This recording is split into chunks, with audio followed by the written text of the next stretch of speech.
Hi guys, welcome back to the Ring 57 YouTube channel. Today is going to be a unedited, not trimmed up, raw dyno tuning video on this bike. You're not going to see any numbers, so on and so forth, but just to kind of show you the process and how boring it really is in real life. Everyone sees these cut up dyno videos and thinks it's an awesome thing to sit at the dyno. No, it's boring as shit. So stick around. If you enjoy the video, I hope you like white noise. There's a lot of it.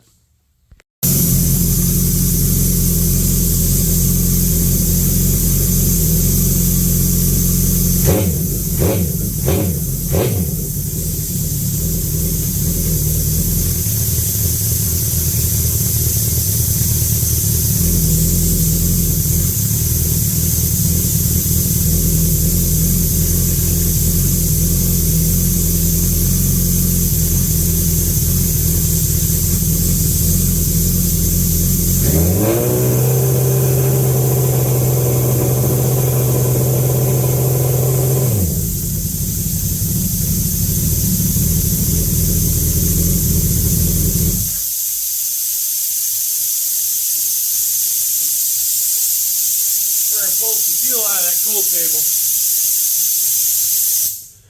So the cold table on these is what's considered low. We're 0.76 lambda at high idle and 0.8 at low idle. That's way too fast, so I'm gonna go ahead and pull some out. We're real time in this. I want to give you all a real time dyno video of what it looks like. So go to Woolwich, fuel maps, low IAP versus high IAP. It's really not that much fuel difference, but I'll go ahead and take out 5% there, and probably 4% there. And we're just going to override revision 3 because it's the same revision.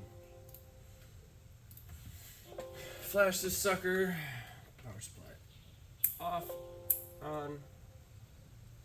Gotta love this. Off, on, off, on, off, on. Gen 1 boost of life.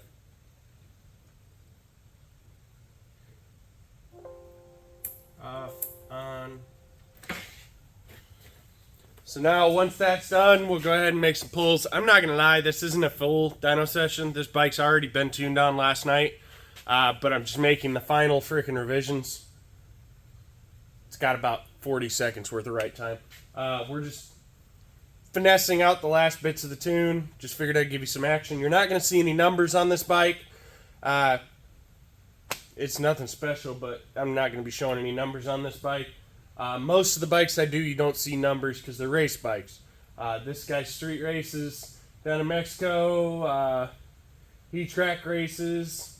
He roll races. You get the picture. So 33, 60. Wow, that jumped a lot. It skipped a whole lot of rights.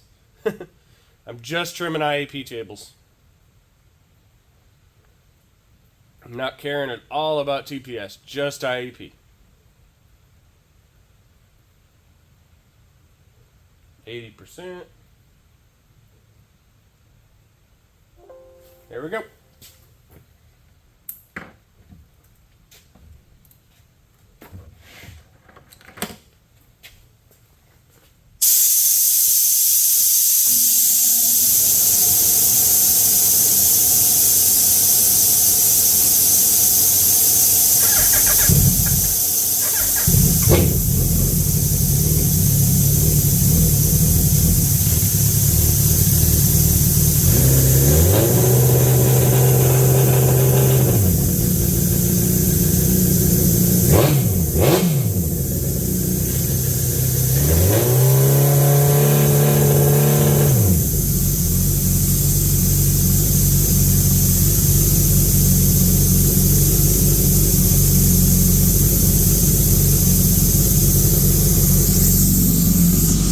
Cleaned up quite a bit. Real close to 14-1. It's like 13-6, 13-7 there. The humidity today is terrible. The ambient air temperature, not bad. Pressure is a little lower, so we're probably going to see some positive correction factors, not going to lie.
Alright, so we're fat between about 4,200 and 5,500. I'm going to call it 3,800 to 5,500 because generally that's where it is.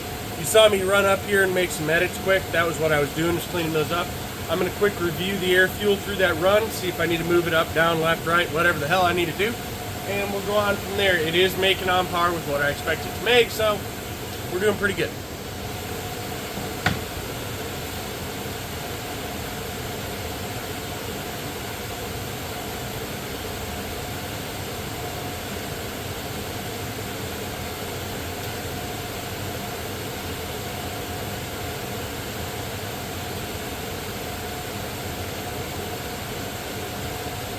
And the fuel is spot on.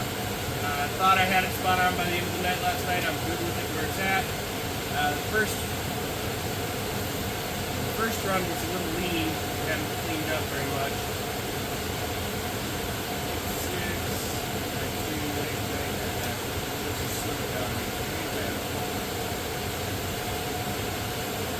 Yeah, that'll work just fine. The power's right on par. So, really all we have left is that fat spot. I don't really need to do a whole lot more.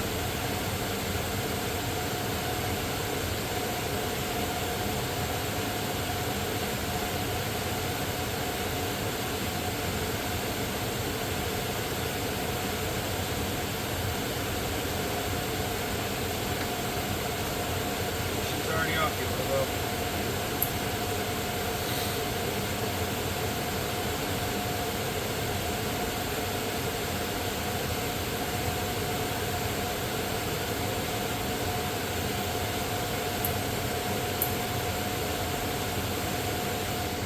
So, you probably saw I went to the back and kind of wafted that smoke in my face. I was checking to see if it was oil smoke, fuel smoke, what it was. It is fuel smoke. It's the throttle snap decel. These don't have a decel fuel cut, and the fuel I'm running is VP110. It tends to have a little more soot to it. I wouldn't have been surprised if it was oil smoke because it is new pistons, new rings, and a new block. Nothing's bedded in, but it has been bedding in as I've been going. The first pull it smoked like a choo-choo train, but since then it's been cleaning up and cleaning up. It's kind of an expected situation on a brand new motor to have a little bit of smoke on the first one or two dyno pulls and then clean up. So the smoke you're seeing out of the exhaust is strictly just fuel smoke from the D-cell. I can go in and rip it out of there, but then that causes tune issues where it hiccups in and out of it. It's just not worth it. These just don't have D-cell fuel cut, and it's part of the life of having a Gen 1. So we're almost done with this right. I'm going to verify that 4,000, 4,500 RPM burble that you're hearing, that blah, blah, blah, blah, blah, blah, blah, goes away, and the fueling's good, and we will be done with this girl. I can fix the shift light, put the bodywork back on it, and she can go home.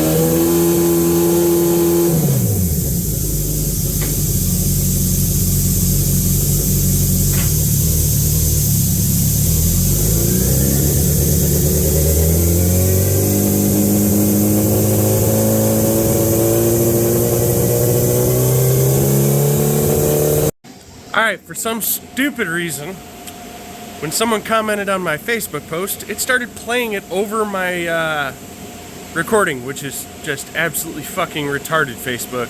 Meta, get your shit together. Anyway, it didn't fix that spot. I'm gonna fix that spot. I'm just doing a little bit of frickin' remapping. It's basically 4,000 up.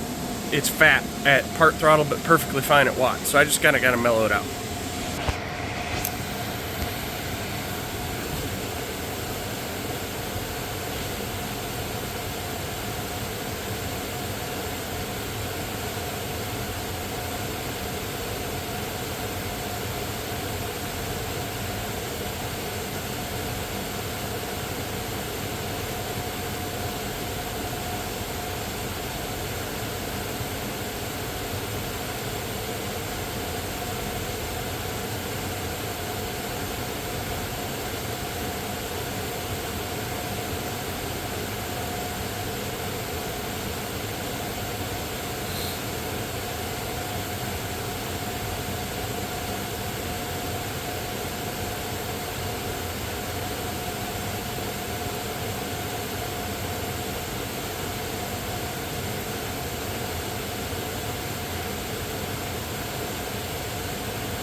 All right, so with the tuning side of things done, or as some seem to think to call it, mapping, it's fuel mapping. It's fucking tuning. With that done, I've got the shift light to fix. He managed to pull the wires out of it. I'm going to tear it apart to see if I can fix it. Don't know. Should just be 2 wires, shouldn't be too hard, but I got to find the wires, which got lost in the dash. So that ought to be interesting. Also, I've got another problem altogether. I'm going to hold you rigid so you are, as I pushed a button, so you are not moving. Watch that slave. So his clutch is not working as it should because the cover is broken. He needs a slave support, 100%.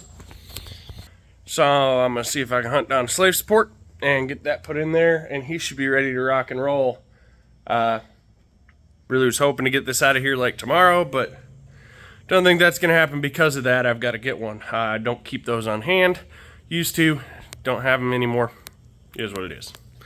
But we're going to go ahead and Drew Richardson's bike. I got a few little things I can tidy up on that. Put the gas tank on it.